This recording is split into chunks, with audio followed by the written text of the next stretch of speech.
North Korean നാവികസേനയെ പൂർണ്ണമായും ഒരു അണുവായുധ സേനയാക്കി മാറ്റാൻ ഒരുങ്ങുകയാണ് നമ്മുടെ കിം ജോങ് ഉൻ. അതായത് 5000 ടൺ ഭാരമുള്ള ഒരു യുദ്ധക്കപ്പലിനെ നീറ്റിലിറക്കുന്ന പരിപാടിയുമായി ബന്ധപ്പെട്ട് സംസാരിക്കുന്ന സമയത്താണ് പുള്ളി ഇങ്ങനെ ഒരു കാര്യം പറഞ്ഞത്. അൺഒഫീഷ്യലായിട്ട് അണുവായുധം കയ്യിലുള്ള രാജ്യമാണ് യഥാർത്ഥത്തിൽ നോർത്ത് കൊറിയ. അപ്പോ ഈ 10,000 ടൺ ഭാരമുള്ള അല്ലെങ്കിൽ 5000 ടൺ ഭാരമുള്ള 10ഓളം ഇതുപോലത്തെ യുദ്ധ കപ്പലുകൾ യഥാർത്ഥത്തിൽ ഈ പറയുന്ന സൗത്ത് കൊറിയയുടെ കയ്യിലുണ്ട്. പിന്നെ അമേരിക്കയുടെ സഹായവും ഉണ്ട്. അപ്പോ 10,000 ടൺ ഭാരമുള്ള ഡിസ്ട്രോയർ അടക്കം 10,000 ടൺ ഭാരമുള്ള എന്താ പറയാ യുദ്ധക്കപ്പലുകളെ അടക്കം നിർമ്മിച്ച് അമേരിക്കക്കും സൗത്ത് കൊറിയക്കും ഒരു ഭീഷണി സൃഷ്ടിക്കാൻ തന്നെയാണ് നമ്മുടെ കിങ്ങിന്റെ അടുത്ത പരിപാടി എന്നുള്ളതാണ്. അപ്പൊ അതിന്റെ ഒരു വീഡിയോ വന്നിട്ടുണ്ട്. അപ്പൊ ആ വീഡിയോ നമുക്കൊന്ന് കാണാം. അതായത് ഈ കപ്പലിനെ നീറ്റിലിറക്കുന്ന ഒരു വീഡിയോ ആണ്. അത് പുറത്തു വിട്ടിരിക്കുന്നത് ഇപ്പൊ അൽ ജസീറയാണ് അത് ഫേസ്ബുക്കിൽ ഈ സാധനം പോസ്റ്റ് ചെയ്തിരിക്കുന്നത്. അപ്പൊ അത് നമുക്കൊന്ന് കാണാം.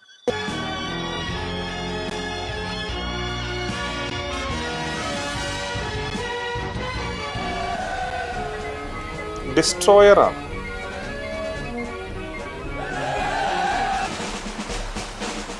ഇതുകൊണ്ട് എല്ലാരും ഉണ്ടല്ലോ കൂടെ.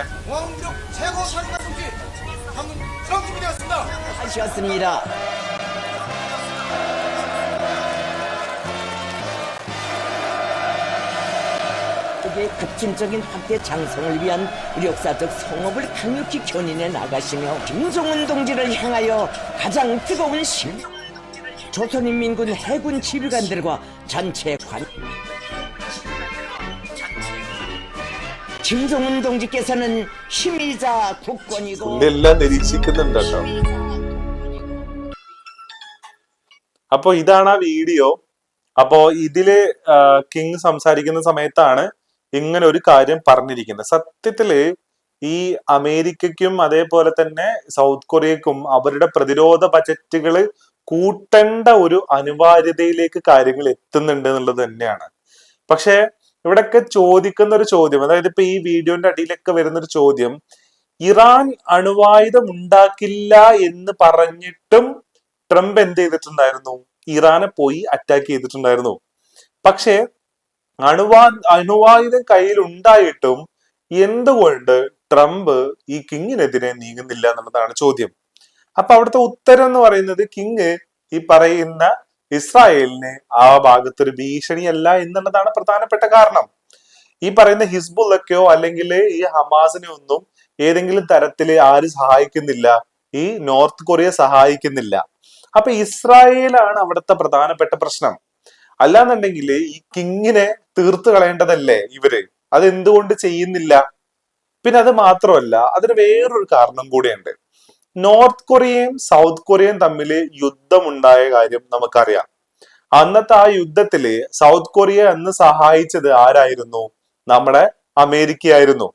നോർത്ത് കൊറിയയെ സഹായിച്ചിട്ടുണ്ടായിരുന്നത് അന്ന് ചൈനയും അതേപോലെ തന്നെ റഷ്യയൊക്കെയാണ് അന്ന് സഹായിച്ചേ. ഇന്നും അവര് തമ്മിൽ യുദ്ധമുണ്ടോ എന്ന് ചോദിച്ചു കഴിഞ്ഞാല് യുദ്ധം യഥാർത്ഥത്തിൽ ഇന്നും നിലനിൽക്കുന്നുണ്ട്. പക്ഷെ അവര് തമ്മില് ഈ പറയുന്ന എന്താ പറയാ സീസ് ഫയറിലാണ് യഥാർത്ഥത്തിൽ. ആ യുദ്ധം പെർമനന്റ് ആയിട്ട് അവസാനിപ്പിച്ചോ എന്ന് ചോദിച്ചു കഴിഞ്ഞാൽ പെർമനന്റ് ആയിട്ട് ആ യുദ്ധം അവസാനിച്ചിട്ടില്ല. അവരുടെ ഈ പറയുന്ന ഇവരുടെ ഒരു എന്താ പറയാ അവരുടെ അതിർത്തി പ്രദേശങ്ങൾ ഇന്നും ടെൻഷനിൽ തന്നെ നിൽക്കുന്നേ. അത് മാത്രമല്ല സീസ് ഫയറിലാണ് വെടിനിർത്തലിലാണ് ഇപ്പൊ അവര് മുന്നോട്ട് പോയിക്കൊണ്ടിരിക്കുന്നത്. ഏതെങ്കിലും തരത്തിലുള്ള പെർമനന്റ് ആയിട്ടുള്ള കരാറിലേക്കോ പെർമനന്റ് ആയിട്ടുള്ള ഏതെങ്കിലും സൊല്യൂഷനിലോട്ടോ ഇന്ന് വരെ സൗത്ത് കൊറിയയും നോർത്ത് കൊറിയയും എത്തിയിട്ടുമില്ല. അപ്പൊ അങ്ങനത്തെ ഒരു സാഹചര്യത്തിലാണ് ഇങ്ങേര് പറയുന്നത് അടുത്തതായിട്ട് 10,000 ടൺ ഭാരമുള്ള ഫ്രൈഗേറ്റ്സും അതേപോലെ തന്നെ ഡിസ്ട്രോയേഴ്സും നിർമ്മിക്കും. അത് മാത്രമല്ല ഈ കപ്പലിനകത്ത് ഇവര് ഈ ആണവ പോർമുന വഹിക്കാൻ പറ്റുന്ന രീതിയിലുള്ള ക്രൂയിസ് മിസൈലുകളും കൂടെ ഇതിനകത്ത് ഉൾപ്പെടുത്തും എന്നുള്ളതാണ് പറയുന്നത്. ഇതിലൊക്കെ കിങ്ങിനെ എന്താ പറയാ ഇങ്ങനെ ഇതിലേക്ക് എത്തിച്ച ഒരു കാര്യം എന്ന് പറയുന്നത് യഥാർത്ഥത്തില് ഈ പറയുന്ന സൗത്ത് കൊറിയ അവരുടെ ഈ പറയുന്ന രീതിയിൽ അവർക്ക് 10ഓളം ഇത്തരത്തിലുള്ള 5 ടൺ ഭാരമുള്ള യുദ്ധക്കപ്പലുകൾ ഉണ്ട്. അതേപോലെ തന്നെ അവരുടെ പ്രസൻസ് ഈ പറയുന്ന ഒരു ഏരിയയിൽ കൂടുതലുമാണ്. അപ്പൊ അതാണ് യഥാർത്ഥത്തിൽ ഈ കിങ്ങിനെ ഇത്തരത്തിൽ ചെയ്യാൻ വേണ്ടിയിട്ട് എന്ത് ചെയ്തത്, ഒരു പ്രചോദനമായത് എന്ന് വേണമെങ്കിൽ നമുക്ക് പറയാം എന്നുള്ളതാണ്. അപ്പോ ഇത്തരത്തിലുള്ള പ്രസ്താവനകളിലൂടെ ആക്ച്വലി വെല്ലുവിളിയാണ് യഥാർത്ഥത്തിൽ ഈ കിങ് നടത്തുന്നത്. പക്ഷെ അങ്ങേരെ തടയാൻ യഥാർത്ഥത്തിൽ ഇന്ന് ആരുമില്ല എന്നുള്ളതും ഇതിലെ പ്രധാനപ്പെട്ട ഒരു പോയിന്റ് ആണ് എന്നുള്ളതാണ്. ഈവൻ തോ ആ രാജ്യം സൗത്ത് കൊറിയ ആയിട്ട് കമ്പയർ ചെയ്യുകയാണെന്നുണ്ടെങ്കിൽ ആളുകളുടെ അവസ്ഥയും അതേപോലെ തന്നെ പട്ടാളക്കാരുടെ ഒക്കെ അവസ്ഥ എന്ന് പറയുന്നത് കഷ്ടം എന്നേ പറയാനുള്ളൂ. ആ രീതിയിലാണ് ആ രാജ്യം പോയിക്കൊണ്ടിരിക്കുന്നത്. എന്നിരുന്നാൽ കൂടെ ഈ താടിയുള്ള അപ്പനെ പേടി, ഇനിയിപ്പോ മൊത്തം ക്ലീൻ ഷേവ് ആയിട്ടുള്ള അപ്പനാണെന്നുണ്ടെങ്കിലും പേടിക്കേണ്ട ആവശ്യമില്ല എന്നുള്ള നിലയ്ക്ക് സ്റ്റെബേൺ ആയിട്ടുള്ള നിലപാട് യഥാർത്ഥത്തില് ഈ കിങ് എടുക്കുന്നുണ്ട് എന്നുള്ളതാണ്. ഇനി ഇതിന്റെ പൂർണ്ണമായിട്ടുള്ള ന്യൂസ് നമുക്കൊന്ന് നോക്കാം. അമേരിക്കയിൽ നിന്നും ദക്ഷിണ കൊറിയയിൽ നിന്നുള്ള സുരക്ഷാ വെല്ലുവിളികൾ നേരിടാൻ നാവികസേനയെ പൂർണ്ണമായും അണുവായുധ സജ്ജമാക്കുമെന്നും ഭീമൻ യുദ്ധക്കപ്പലുകൾ നിർമ്മിക്കുമെന്നും ഉത്തര കൊറിയൻ ഭരണാധികാരി കിം ജോങ് ഉൻ പ്രഖ്യാപിച്ചു. ഉത്തര കൊറിയയുടെ ഔദ്യോഗിക വാർത്താ ഏജൻസിയായ KCNA ആണ് ഇക്കാര്യം റിപ്പോർട്ട് ചെയ്തത്. ഇതാണ് ഈ ന്യൂസിന്റെ പ്രധാനപ്പെട്ട ക്രക്സ്. പക്ഷേ ഈ കഴിഞ്ഞ യുദ്ധം, അതായത് ഇറാനും അമേരിക്കയും തമ്മിലുള്ള യുദ്ധം ഒരു കാര്യം യഥാർത്ഥത്തിൽ ലോകത്തിന് വെളിപ്പെടുത്തിയിട്ടുണ്ട്. ആ കാര്യം എന്ന് പറയുന്നത് നമ്മുടെ കയ്യിൽ എത്രത്തോളം വലിയ യുദ്ധക്കപ്പലുകളും നമ്മുടെ കയ്യിൽ വലിയ യുദ്ധവിമാനങ്ങളും ഉണ്ടായി എന്ന് വിചാരിച്ചിട്ട് കാര്യമില്ല. ഇതിനൊക്കെ നേരിടാൻ പറ്റുന്ന രീതിയിലുള്ള കുഞ്ഞു കുഞ്ഞു സാധനങ്ങൾ യഥാർത്ഥത്തിൽ ഉണ്ട് എന്നുള്ളതാണ്. ഉദാഹരണത്തിന് F-15നെയും F-35നെയും നേരിടാൻ വേണ്ടിയിട്ട് ഇറാൻ ഉപയോഗിക്കുന്നത് 135 ഷാഹിദ് ഡ്രോണുകളെയാണ്. അമേരിക്കയുടെ വിമാനവാഹിനി കപ്പലുകളെയും ഡിസ്ട്രോയേഴ്സിനെയും ഫ്രൈഗേറ്റ്സിനെയൊക്കെ നേരിടാൻ വേണ്ടിയിട്ട് ഇറാൻ ഉപയോഗിക്കുന്നത് യഥാർത്ഥത്തിൽ അവരുടെ കുഞ്ഞൻ മോസ്കിറ്റോ ഫ്ലീറ്റ്സിൽ വരുന്ന ബോട്ടുകളെയാണെന്നുള്ളതാണ്. അപ്പൊ അവിടെയാണ് ഇത്തരത്തിലുള്ള ഭീഷണികൾ നേരിടാൻ വേണ്ടിയിട്ട് 5000 അതേപോലെ തന്നെ 1000 ഒക്കെ ടണ്ണുള്ള ഇത്തരത്തിലുള്ള യുദ്ധക്കപ്പലുകൾ നിർമ്മിക്കാൻ വേണ്ടിയിട്ട് കിങ് ശ്രമിക്കുന്നത് എന്നുള്ളതാണ്. അപ്പൊ ചില സമയത്ത് ഈ പറയുന്ന സൈസ് ഒരു വളരെ വൾണറബിലിറ്റി ആയിട്ട് മാറും എന്നുള്ളതും കൂടെ ഇതിന്റെ കൂട്ടത്തിൽ കാണണം. ഇനി കഴിഞ്ഞ വർഷം നിർമ്മാണം പൂർത്തിയാക്കിയ 5000 ടൺ ഭാരമുള്ള ചോങ് ഹ്യോൺ എന്ന അത്യാധുനിക യുദ്ധക്കപ്പൽ നാവികസേനയ്ക്ക് സമർപ്പിക്കുന്ന ചടങ്ങിലാണ് കിമ്മിന്റെ നിർണായക പ്രഖ്യാപനം.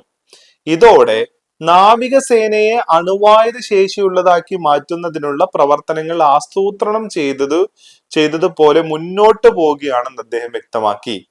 ചോങ് ഹ്യോണിന് പിന്നാലെ കാങ്കോൺ എന്ന ഡിസ്ട്രോയർ കപ്പലും തുടർന്ന് 10,000 ടൺ ഭാരമുള്ള കൂറ്റൻ തന്ത്രപ്രധാന യുദ്ധക്കപ്പലുകളും ഒന്നിനു പുറകെ ഒന്നായി രാജ്യം നിർമ്മിക്കുമെന്നും കിങ് കൂട്ടിച്ചേർത്തു. വർഷത്തിൽ ഇത്തരം 2 കപ്പലെങ്കിലും നിർമ്മിക്കുകയാണ് പോങ്യാങ്ങിന്റെ ലക്ഷ്യം.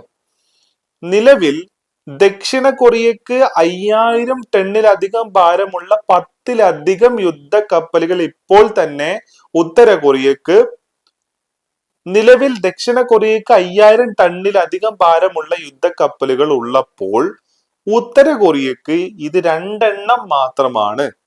പുതിയ 10,000 ടൺ കപ്പലുകൾ സമുദ്രമേഖലയിലെ ദക്ഷിണ കൊറിയയുടെ ആധിപത്യത്തിന് തടയിടാനുള്ള കിമ്മിന്റെ മറുപടിയാണെന്നാണ് പ്രതിരോധ വിദഗ്ധർ വിലയിരുത്തുന്നത്. ഇത് തന്നെയാണ് പ്രധാനപ്പെട്ട പ്രശ്നം.